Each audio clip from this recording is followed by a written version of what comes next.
Judi daring telah lama menjadi penyakit masyarakat yang mengkhawatirkan. Perkembangan terbaru dari pemberantasan judi online ialah ditangkapnya pegawai Kementerian Komunikasi dan Digital karena melindungi bandar judi online. Penangkapan mereka ironis karena sebagai pegawai kementerian yang membawahi bidang komunikasi dan digitalisasi, mereka berperan untuk mencegah bandar judi online beroperasi. Bahkan mereka dapat memblokir situs-situs judi online.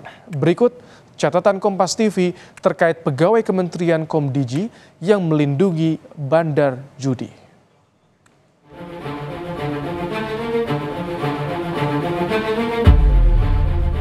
Jumlah tersangka dalam kasus judi daring yang melibatkan pegawai Kementerian Komunikasi dan Digital atau Komdigi bertambah menjadi 14 orang. Dari jumlah itu, 11 orang adalah pegawai kementerian yang terlibat praktik judi daring. Jumat lalu, polisi membawa 2 tersangka ke ruko di Bekasi Selatan yang diduga menjadi tempat pengoperasian judi daring. Polisi menemukan 12 perangkat komputer dan fasilitas lain yang diduga menjadi sarana bagi para tersangka untuk menjalankan aksinya. Alih-alih memblokir situs judi, oknum pegawai kementerian ini justru melindungi situs tersebut agar tidak diblokir oleh sistem. Terkait penyalahgunaan wewenang oleh oknum pegawai pada kementerian yang menerima sesuatu untuk tidak melakukan tugas dan fungsinya. Salah satu tersangka judi online ini mengaku dari 5.000 situs judi online yang seharusnya diblokir, hanya 4.000 yang benar-benar dilaporkan untuk diblokir. Sedangkan 1.000 situs lainnya dijaga agar terhindar dari pemblokiran. Tersangka mengaku mendapat 8,5 juta rupiah dari setiap pengelola situs yang tidak diblokir. Dari 5.000 itu tergantung juga Pak, karena bisa ada yang masuk, bisa ada yang enggak. Masuk apa? Paling 4.000-an lah Pak yang masuk. Yang masuk apa? Yang dilaporkan. 4.000-an berarti yang di ibu kenapa nggak dilaporkan? Di itu Pak, di Bina. Hah? Di kita bina juga Pak. Di bina? Di bina itu jagain Pak. Dijagain.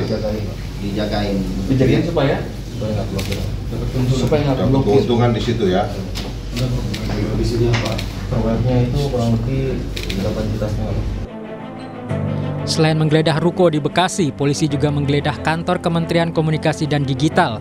4 tersangka dihadirkan dalam penggeledahan. Menteri Komunikasi dan Digital, Mutia Hafid, mendukung penuh penyidikan polisi. Ia mempersilahkan aparat masuk ke kantornya. Kita amat mendukung dan sekali lagi membuka pintu kepada kepolisian untuk melakukan jika diperlukan pengembangan penyidikan ke dalam, termasuk kalau memang harus masuk ke kantor kami di Komdigi. Bagi kami ini baik, sekali lagi sebagai upaya bersih-bersih agar kantor kami juga bisa menjalankan tugas dan fungsi yang diamanahkan Presiden dengan baik. Jadi tadi Presiden menyampaikan bahwa langkah-langkah sudah betul diteruskan.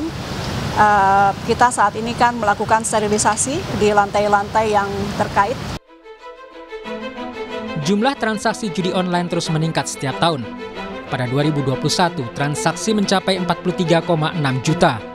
Setahun kemudian naik jadi 104,8 juta. Tahun 2023, transaksi judi online 168 juta. Di tahun 2024, sejak Januari hingga Juni, jumlahnya mencapai 60 juta. Nilai transaksinya pun tak tanggung-tanggung. Di tahun 2021 mencapai 57,9 triliun rupiah. Tahun 2022 dan 2023 masing-masing 104,4 triliun dan 327 triliun. Serta pada tahun 2024 hingga bulan Juni mencapai 101 triliun rupiah. Fenomena judi online menjadi tantangan besar di era digital. Edukasi, penegakan hukum dan dukungan sosial yang kuat menjadi langkah preventif mencegah masifnya judi online di Indonesia. Tim Liputan Kompas TV. Sungguh memalukan, di tengah gencarnya pemerintah memberantas situs judi daring atau judi online, aparat negara justru terlibat perlindungan bandar judi. 11 pegawai Kementerian Komunikasi dan Digital yang berwenang memblokir situs judi malah jadi tersangka menyalahgunakan kewenangan dengan membiarkan situs judi online dan diduga punya hubungan dengan bandar judi.